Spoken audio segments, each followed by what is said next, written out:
Hello friends, welcome to Defence Matrix. तो आज हम बात करने वाले एक काफ़ी इंपॉर्टेंट टॉपिक के बारे में। तो जैसा कि हम जानते हैं, रशिया द्वारा अपने Su-57 एयरक्राफ्ट को जुहाई एयर शो में शोकेस किया गया था, जिसमें दो मॉडल रशिया ने भेजे थे। दोनों ही प्रोटोटाइप थे। एक अर्ली स्टेज का प्रोटोटाइप था जिसने फ्लाइंग डिस्प्ले किया था, वहीं पर एक लेटर स्टेज का प्रोटोटाइप था जो कि प्रोडक्शन वेरिएंट के काफ़ी ज़्यादा क्लोज था, जिसे स्टैटिक डिस्प्ले के लिए भेजा गया था। तो जो फ्लाइंग प्रोटोटाइप था उसकी बिल्ड क्वालिटी को लेकर चाइना द्वारा और वेस्ट द्वारा मजाक बनाया गया था, जिसके अंतर्गत ओपन रिवेट्स और बैड फिनिशिंग यहाँ पर क्लियरली नजर आ रही थी। तो इस चीज़ पर क्लैरिफिकेशन हमने दिया था, एक डेडिकेटेड वीडियो भी बनाया था जहाँ पर हमने बताया था कि कैसे ये खाली प्रोटोटाइप है, जो प्रोडक्शन वेरिएंट है उसमें चेंजेस किए गए हैं और वहाँ पर आपको फिनिशिंग काफ़ी ज़्यादा बेहतर मिलती है। Radar cross section western 5th generation aircraft जितना नहीं है, पर यहाँ पर पर्पस डिफरेंट है। ओवरऑल उस वीडियो के माध्यम से हमारे द्वारा ये क्लियर किया गया था कि Su-57 को जिस तरीके से जज किया जा रहा है वो गलत है। F-22 और F-35 से उसे कंपेयर करना गलत है। वहाँ पर डिज़ाइन फिलॉसफी डिफरेंट है और पर्पस डिफरेंट है। ओवरऑल ये एयरक्राफ्ट काफ़ी ज़्यादा डिसेंट है और प्रैक्टिकल एवरीडे यूसेज के लिए बनाया गया है। ये उन वेस्टर्न एयरक्राफ्ट की तरह नहीं है जिसके लिए वेस्टर्न जर्नल्स ये कहते हैं कि आप फरारी हर दिन नहीं चलाते हैं, आपको डेली यूसेज के लिए नॉर्मल कार चाहिए होती है। एनीवेज, इस पर हम विस्तार से बात कर चुके हैं, तो दोबारा उसी बात को खींचने का कोई मतलब नहीं है। जो न्यूज़ है यहाँ पर वो ये है कि रशिया को Su-57 का जो पहला कस्टमर है ये मिल चुका है। तो JSC रोसोबोरोन एक्सपो के CEO द्वारा ये चीज़ कंफर्म करी गई है कि इस एयरक्राफ्ट को लेकर जो पहला कॉन्ट्रैक्ट है ये साइन किया जा चुका है। पर यहाँ पर कस्टमर को लेकर सस्पेंस रखा जा रहा है। अभी तक पब्लिक डोमेन में इसकी जानकारी नहीं आई है कि यहाँ पर मोस्ट लाइकली कस्टमर कौन हो सकता है।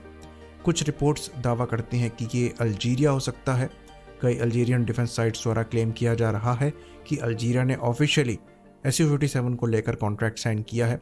करीबन 14 के आसपास ये एयरक्राफ्ट प्रोक्योर करने वाले हैं। ये चीज़ हम आपको बता दें कि अल्जीरिया रशियन वेपन का पुराना बायर है। इवन इंडिया के Su-30 MKI के साथ ही अल्जीरिया ने अपने Su-30 MKA भी प्रोक्योर किए थे, जो कि एक्चुअली Su-30 MKI पर ही बेस्ड है। तो अच्छी खासी पॉसिबिलिटी यहाँ पर एग्जिस्ट करती है कि अल्जीरिया ही यहाँ पर पहला कस्टमर हो। तो अब यहाँ पर सवाल ये उठ रहा होगा कि Su-57 तो प्रोडक्शन में है ही नहीं, तो अगर ये खुद के लिए ही एयरक्राफ्ट नहीं बना पा रहे हैं तो अल्जीरिया को कैसे देंगे। तो ये बात हम आपको बता दें कि जुहाई एयर शो के पैरेलल में ही Su-57 के जो सेकेंड बैच है इनके डिलीवरी रशियन एयरफोर्स को सुखोई द्वारा करी गई है। तो यूनाइटेड एयरक्राफ्ट कॉर्पोरेशन द्वारा प्रेस रिलीज निकालते हुए ये बताया गया कि सेकेंड बैच का जो Su-57 है ये तो डिलीवर किया ही गया है, साथ ही साथ Su-35S भी डिलीवर किए गए हैं। तो रशिया की जो प्रोडक्शन कैपेसिटी है वो किसी भी तरीके से कोलैप्स नहीं हुई है। ये जो पिक्चर पेंट करने की कोशिश करी जा रही है कि वेस्टर्न सैंक्शंस के बाद जो मशीन रिक्वायर्ड है इन एयरक्राफ्ट के प्रोडक्शन को लेकर वो रशिया को नहीं मिल पा रही है, जिसकी वजह से ये एयरक्राफ्ट प्रोड्यूस नहीं कर पा रहे हैं, ऐसा नहीं है। शुरुआत में डेफिनेटली यहाँ पर प्रॉब्लम आई थी, पर अब ऐसा लगता है कि इस प्रॉब्लम को ओवरकम कर लिया गया है। तो क्योंकि सेकंड बैच के Su-57 यहाँ पर डिलीवर हुए हैं तो अच्छी खासी पॉसिबिलिटी है कि जो इश्यूज हैं उनको सॉर्ट आउट कर लिया गया है और जो प्रोडक्शन पेस है वो बहुत जल्दी बढ़ा दिया जाएगा। यहाँ तक कि ये चीज़ ऑफिशियली UAC और रोस्टेक द्वारा कही गई है कि कई पैरेलल एफर्ट्स इनके द्वारा किए गए हैं Su-57 के प्रोडक्शन को बढ़ाने के लिए, और जो कैपेबिलिटी है उसको यहाँ तक बढ़ाया जा रहा है कि ये एयरक्राफ्ट डोमेस्टिक और एक्सपोर्ट दोनों रिक्वायरमेंट को पूरी कर सके। यहाँ तक कि रशिया में कई नई बिल्डिंग्स को बनाया गया है इन एयरक्राफ्ट की असेंबली को करने के लिए और इनके जो सब सिस्टम्स हैं उनको टेस्ट करने के लिए।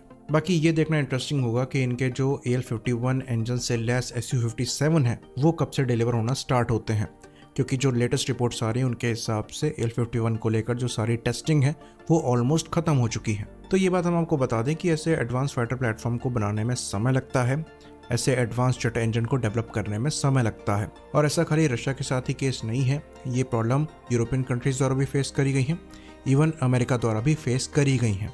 पर यहाँ पर परेशानी ये है कि इस फील्ड में कंपटीशन इतना ज़्यादा है कि कई मिस इन्फॉर्मेशन चलाई जाती हैं ऐसे प्रोजेक्ट्स के अगेंस्ट में, और जो यहाँ पर परफॉर्मेंस है इसको डाउनग्रेड करके दिखाने की कोशिश करी जाती है।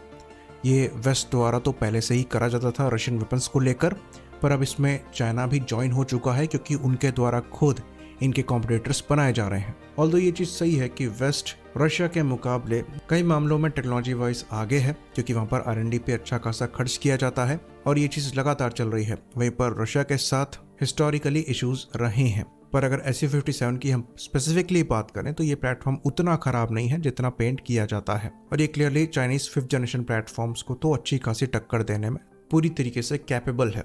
बाकी अल्टीमेटली हम पर्सनल कमेंट यहाँ पर ये करना चाहेंगे कि इंडिया को भी इस प्लेटफॉर्म को सीरियसली कंसीडर करना चाहिए अगर पाकिस्तान द्वारा J35A प्लेटफॉर्म प्रिक्योर किए जा रहे हैं, क्योंकि उसके अगेंस्ट में ये परफेक्ट काउंटर बैलेंसर होगा। और जैसे कि प्रोडक्शन को लेकर चीज़ें नज़र आ रही हैं और जिस तरीके के जियोपॉलिटिकल सिनेरियोज नज़र आ रहे हैं, ऐसा लगता है कि रशिया इन फ्यूचर कैपेबल हो जाएगा इन प्लेटफॉर्म को एक्सपोर्ट करने के लिए।